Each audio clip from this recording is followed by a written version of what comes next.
ശ്രീത്ത് നേരത്തെ തനേഷ് പറഞ്ഞതുപോലെ ADGP അജിത് കുമാർ ബന്ധപ്പെട്ട ചോദ്യം CPI ആവർത്തി ചോദിച്ചുകൊണ്ടിരുന്നു, സുൽകുമാർ അടക്കമുള്ളവർ. അതിന് മറുപടി കിട്ടിയില്ല എന്ന് മാത്രമല്ല, ആ മറുപടി കാലക്രമേണ ഞങ്ങൾക്ക് മറുപടി വേണ്ടതില്ല എന്ന നിലപാടിലേക്ക് CPI പരസ്യമായി പറഞ്ഞില്ലെങ്കിൽ കൂടിയും അങ്ങനെ നേർത്ത് ടൈം ഹീൽ എന്ന് പറയുന്ന മുറിവുണക്കൽ പ്രക്രിയ ഒരുപക്ഷെ അതിൽ നടന്നു. അതിൽ പക്ഷേ അസ്വസ്ഥത കാലുഷ്യം ഇപ്പോഴും അണ്ടർലൈനെ കിടക്കുന്നു. ശ്രീത്ത്, ഒരുപക്ഷെ ഈ യോഗത്തിൽ അടിയന്തരമായ LDF യോഗം വിളിക്കാൻ തീരുമാനമുണ്ടാകാം. നേരത്തെ പറയുന്നത് പോലെ എന്തോ ഒരു സമിതി നടപ്പാക്കുന്നതുമായി ബന്ധപ്പെട്ട് എന്തോ ഒരു സമിതി രൂപീകരിക്കാൻ തീരുമാനമുണ്ടാകാം. ശ്രീത്ത് CPI ഇരട്ടത്ത് നിർത്തി ഇത് ഒപ്പിട്ടു, അതിന്റെ പണം വാങ്ങി, ഈ പറഞ്ഞ ഒന്നാമത്തെ സ്കോപ്പായി NEPയുടെ ഷോക്കേസാണ് എന്നതടക്കം അംഗീകരിച്ചുകൊണ്ട് ഉപാധികൾ അംഗീകരിച്ച് നമ്മൾ ഒപ്പിട്ട് എന്ത് സമിതി എന്ന ചോദ്യം CPI അംഗീകരിച്ചാലും അതിന്റെ പ്രവർത്തകർ അതിന്റെ നേതൃത്വത്തോട് ചോദിക്കില്ലേ ശ്രീത്ത്? ഹാഷ്മി, തീർച്ചയായും ദേശീയ വിദ്യാഭ്യാസ നയം പ്രധാന ഘടകമായ PMC പദ്ധതിയുടെ ധാരണാപത്രത്തിൽ ഒപ്പുവെച്ച ശേഷം പിന്നീട് അതിന്റെ മേൽനോട്ടത്തിനായി നടപ്പിലാക്കുന്നതിനായി സബ് കമ്മിറ്റിയെ നിയോഗിച്ചിട്ട് എന്ത് കാര്യമെന്ന ചോദ്യം ഇപ്പോൾ തന്നെ CPIയുടെ നേതൃസമിതികൾ ഉള്ളവർ തന്നെ ചോദിക്കുന്നുണ്ട്. അപ്പോൾ നേതൃത്വം ഇത് അംഗീകരിച്ചു വന്നാൽ തന്നെയും താഴെത്തട്ടിലുള്ള പ്രവർത്തകരും നേതാക്കളും അത് അംഗീകരിക്കാനോ സ്വീകരിക്കാനോ ഒരു സാധ്യതയുമില്ല. അതുകൊണ്ട് ഇക്കാര്യത്തിൽ CPIM സാധാരണ വലിയ വിവാദങ്ങൾ ഉണ്ടാകുമ്പോൾ സ്വീകരിക്കുന്ന ഒരു തന്ത്രം നേരത്തെ ഹാഷ്മി സൂചിപ്പിച്ചു തന്നെയാണ് ടൈം ഹീൽ. ഒരല്പ സമയമെടുത്ത് കാര്യങ്ങളെ തണുപ്പിച്ചെടുക്കുക എന്നുള്ളതാണ് CPIM സ്വീകരിക്കുന്ന എപ്പോഴത്തെ നയം. ഇപ്പോൾ ഒരു സബ് കമ്മിറ്റി അല്ലെങ്കിൽ പെട്ടെന്ന് നടപ്പിലാക്കില്ല, സ്കൂളുകളുടെ പട്ടിക കൈമാറില്ല തുടങ്ങിയ കാര്യങ്ങൾ പറഞ്ഞുകൊണ്ട് CPI ഒന്ന് അനുനയിപ്പിച്ച് മുന്നോട്ട് പോയാൽ പിന്നീട് ഇത് കാലക്രമേണ കാര്യങ്ങൾ നടത്താനും എളുപ്പമാവും. അപ്പോൾ ഇതിൽ നിന്ന് ശ്രദ്ധ മാറും, വിവാദങ്ങൾ അവസാനിക്കും, മാധ്യമ ശ്രദ്ധ അടക്കം എല്ലാം മാറും. പിന്നീടുള്ള ഘട്ടത്തിൽ തങ്ങൾക്ക് ഇഷ്ടമുള്ള വഴിയെ കാര്യങ്ങൾ നടത്താമെന്ന് അറിയാം. അത്തരം ധാരാളം സംഭവങ്ങൾ ഉണ്ടായിട്ടുണ്ട്. അതുതന്നെ ഹാഷ്മി സൂചിപ്പിച്ച പോലെ തന്നെ പൂരം കലക്കലുമായി ബന്ധപ്പെട്ട് ADGP MR അജിത് കുമാറിനെ ക്രമസമാധാന ചുമതലയിൽ നിന്ന് മാറ്റണമെന്ന് CPI ശക്തമായ പ്രക്ഷോഭം ഉയർത്തിയ ഘട്ടത്തിലൊന്നും ഒരു ചെറുവിരൽ അനക്കാൻ പോലും മുഖ്യമന്ത്രിയോ ആഭ്യന്തര വകുപ്പോ തയ്യാറായില്ല.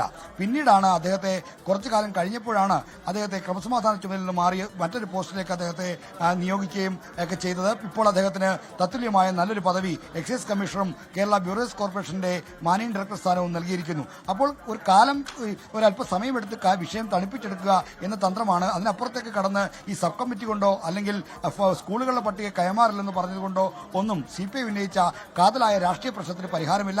ആ പ്രശ്നത്തിന് പരിഹാരമില്ലാതെ വിഷയത്തോ ഈ വിട്ടുവീഴ്ച ചെയ്യാൻ CPI നേതൃത്വം തീരുമാനിച്ചാൽ അത് അവരുടെ പാർട്ടി അണികൾ, അവശേഷിക്കുന്ന അണികളെങ്കിലും അംഗീകരിക്കുമെന്ന് തോന്നുന്നുമില്ല.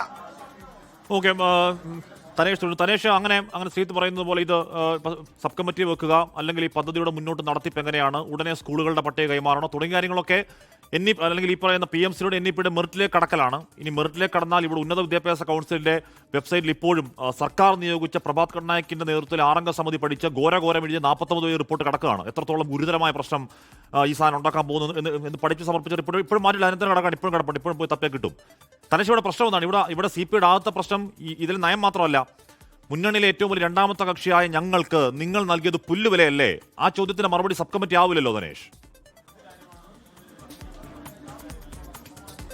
തീർച്ചയായും അതൊരു വലിയ വിഷയം തന്നെ. കക്ഷി അവരെ പരിഗണിക്കുക പോലും ചെയ്യാതെ, അവരെ അറിയുക പോലും ചെയ്യാതെ ഈ ഒരു PMC പദ്ധതിയിൽ ഒപ്പിട്ടു എന്നുള്ളതാണ് അവരെ ഏറ്റവും കൂടുതൽ വേവലാതിപ്പെടുത്തുന്നത്. മാത്രമല്ല, ഇത്രയും നയപരമായ ഒരു കാര്യമുള്ള നയപരമായി തീരുമാനിക്കേണ്ട ഒരു കാര്യത്തിന് LDF യോഗം ചേരുകയോ അതിൽ ചർച്ച ചെയ്യുകയോ ചെയ്തിട്ടില്ല എന്നുള്ളത് രണ്ടാമത്തെ പ്രശ്നമായി നിൽക്കുന്നു. അപ്പോൾ ഇത് CPIM ഒരു തീരുമാനമെടുക്കുന്നു. CPIMന്റെ വകുപ്പുകളിൽ നേരത്തെ തന്നെ ഘട്ടത്തിൽ ഉയർന്നു വന്ന ഒരു പ്രധാനപ്പെട്ട കാര്യമായിരുന്നു CPIയുടെ വകുപ്പുകളിലെ തീരുമാനങ്ങൾ മറ്റ് ആളുകളെ അറിയിക്കുന്നില്ല, മറ്റ് ഘടകകക്ഷികളെ അറിയിക്കുന്നില്ല, ഒപ്പം തന്നെ LDFനെ അറിയിക്കുന്നില്ല എന്നുള്ളത്. ഇത്തരം നയപരമായ ദേശീയ തലത്തിൽ തന്നെ പ്രത്യാഘാതം ഉണ്ടാക്കാൻ സാധ്യതയുള്ള ഒരു നയപരമായ തീരുമാനമെടുക്കേണ്ട ഒരു വിഷയം വളരെ ലാഘവത്തോടു കൂടി കൈകാര്യം ചെയ്തു എന്നുള്ളിടത്താണ് CPIയുടെ പ്രതിഷേധം ആരംഭിക്കുന്നത്. കാരണം 2 മന്ത്രിസഭാ യോഗങ്ങൾ ഈ വിഷയം ചർച്ചയ്ക്കെടുക്കുകയും അതിനുശേഷം അത് മാറ്റിവെക്കുകയും ചെയ്തതാണ്. LDF യോഗത്തിൽ ഈ വിഷയം വന്നതേയില്ല. പക്ഷേ അത്തരമൊരു സാഹചര്യത്തിൽ മന്ത്രി K. രാജൻ ഉൾപ്പെടെയുള്ളവർ പുറത്തു വന്ന് ഒപ്പിട്ടോ അത് ഞങ്ങൾ അറിഞ്ഞിരുന്നില്ല എന്ന് പറയേണ്ട ഒരു സാഹചര്യം ഉണ്ടാവുന്നു. അത്തരത്തിലുള്ളൊരു സാഹചര്യം രൂപപ്പെട്ടു എന്നുള്ളതാണ് അതിനകത്ത് ഏറ്റവും ദൗർഭാഗ്യകരമായ കാര്യം. അപ്പോൾ CPI സംബന്ധിച്ചിടത്തോളം അതൊരു അപമാനത്തിന്റെ പ്രശ്നം കൂടി അതിലുണ്ട് എന്നുള്ളതിൽ യാതൊരു തർക്കവുമില്ല. കാരണം ഒരു തരത്തിലുള്ള പരിഗണനയും തങ്ങൾക്ക് തരുന്നില്ല എന്നുള്ളതാണ്. കാരണം ഈ മുൻപ് ഏതെങ്കിലും തരത്തിലുള്ള പ്രതിഷേധം ഉയർത്തുമ്പോൾ അത് പരിഹരിക്കാനുള്ള ശ്രമങ്ങളൊക്കെ ഉണ്ടാവുകയോ അല്ലെങ്കിൽ അതിനോടൊക്കെ സമഭാവന പുലർത്തുകയോ ഒക്കെ ചെയ്യുന്ന സാഹചര്യം ഉണ്ടായിരുന്നു. പക്ഷേ ഇപ്പോഴങ്ങനെയല്ല. ഒരു തീരുമാനം CPIM എടുത്തു കഴിഞ്ഞാൽ അത് അടിച്ചേൽപ്പിക്കുന്നു എന്ന തരത്തിലുള്ള അതിനോടുള്ള ഒരു പ്രതിഷേധം CPIക്കുണ്ട്. അതിൻ്റെ ഒരു മൂർധന്യ അവസ്ഥയിലാണ് ഇത് പരസ്യമായി തുറന്നു പറയുകയും തങ്ങൾക്ക് പ്രതിഷേധമുണ്ട് എന്നുള്ള കാര്യം തുറന്നു പറയുക മാത്രമല്ല അതിൽ തുടർ നടപടികളെ കുറിച്ച് ആലോചിക്കുകയും ഒക്കെ ചെയ്യുന്ന ഒരു സാഹചര്യം ഉണ്ടായത്. മുൻപ് അങ്ങനെ ഒരു പശ്ചാത്തലം ഈ സമീപകാല രാഷ്ട്രീയ ചരിത്രത്തിൽ ഉണ്ടായിട്ടില്ല എന്നുള്ളതാണ്. അതായത് മന്ത്രിമാരെ പിൻവലിക്കുക അല്ലെങ്കിൽ മന്ത്രിമാരെ മന്ത്രിസഭാ യോഗത്തിൽ നിന്ന് വിട്ടുനിൽക്കാൻ തീരുമാനിക്കുക, ഇത്തരത്തിലുള്ള സാഹചര്യങ്ങളൊന്നും മുൻപ് ഉണ്ടായിട്ടില്ല. പ്രതിഷേധങ്ങൾ ഉണ്ടാവാറുണ്ട്, അറിയിക്കാറുണ്ട്, അത് ചർച്ച ചെയ്യാറുണ്ട്, അല്ലെങ്കിൽ ആ പ്രതിഷേധം അറിയിച്ചതിന് ശേഷം മടങ്ങാറുണ്ട്. അതിൽ ഏതെങ്കിലും തരത്തിലുള്ള ആശ്വാസ വാക്കുകൾ CPIഎമ്മിൽ നിന്ന് ലഭിക്കാറുമുണ്ടാകാം. പക്ഷേ അതിനും അപ്പുറത്തേക്ക് ഈ കാര്യത്തിൽ PM-ശ്രീ പദ്ധതിയിൽ നിന്ന് പിന്മാറിയില്ലെങ്കിൽ അടുത്ത മന്ത്രിസഭാ യോഗത്തിൽ CPIയുടെ മന്ത്രിമാർ പങ്കെടുക്കില്ല എന്ന കൃത്യമായ നിലപാട് CPIയുടെ സംസ്ഥാന സെക്രട്ടേറിയറ്റ് യോഗത്തിൽ ഉയർന്നു വരുന്നു. മാത്രമല്ല വേണ്ടി വന്നാൽ രാജിവെക്കാൻ തയ്യാറാണ് എന്ന് 4 മന്ത്രിമാരും പറയുന്ന ഒരു സാഹചര്യവും ഉണ്ടാകുന്നു. അപ്പോൾ അത് നേരത്തെ ഉണ്ടായിരുന്ന സാഹചര്യങ്ങൾ പോലെയല്ല, അതിനേക്കാൾ കലുഷിതമായ ഒരു സാഹചര്യം രൂപപ്പെടുന്നു. അതിൻ്റെ അടിസ്ഥാന കാരണം നേരത്തെ പറഞ്ഞ സാങ്കേതിക പ്രശ്നങ്ങൾക്കും അപ്പുറത്ത് നയപരമായ പ്രശ്നം ഒരു പ്രധാനപ്പെട്ട ഘടകമാണ്. അതിനുമപ്പുറത്തേക്ക് തങ്ങൾക്ക് ഉണ്ടായിട്ടുള്ള അഭിമാനക്ഷതം എന്ന് പറയുന്നത് അത് ചെറുതല്ല. CPIയെ പോലെ ഒരു പാർട്ടിയെ സംബന്ധിച്ചിടത്തോളം അതിൻ്റെ അസ്തിത്വം എന്ന് പറയുന്നത് ഇത്തരത്തിൽ, അതായത് മുന്നണിക്കുള്ളിൽ നിന്നുകൊണ്ട് തന്നെ അതിൻ്റെ തെറ്റായ കാര്യങ്ങളെ തിരുത്തുക എന്നുള്ളത്. അത് മുൻപ് കാനം രാജേന്ദ്രനാണെങ്കിലും അതിനു മുമ്പ് CK ചന്ദ്രപ്പൻ ഉൾപ്പെടെയുള്ള നേതാക്കളാണെങ്കിലും അത് പറഞ്ഞു പോകുന്ന ഒരു കാര്യമാണ്.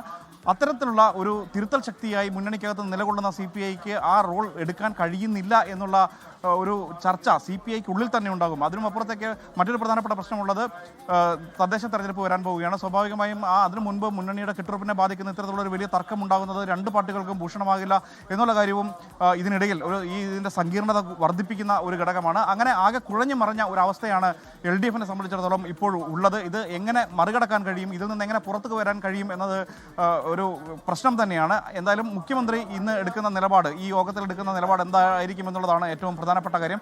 അതിൽ 1500 കോടി രൂപയുടെ ഈ ഒരു സഹായം അത് നഷ്ടപ്പെടുത്താൻ തയ്യാറല്ല എന്ന് അസന്നിഗ്ധമായി CPIഎം പറഞ്ഞു കഴിഞ്ഞിരിക്കുന്നു. വിദ്യാഭ്യാസ നയം നടപ്പിലാക്കില്ല, അല്ലെങ്കിൽ പാഠപുസ്തകങ്ങളിലോ പാഠ്യപദ്ധതിയിലോ ഒരു തരത്തിലുള്ള ഇടപെടലും കേന്ദ്രത്തിന്റെ ഭാഗത്തുനിന്ന് പിന്മാറാൻ കഴിയില്ല.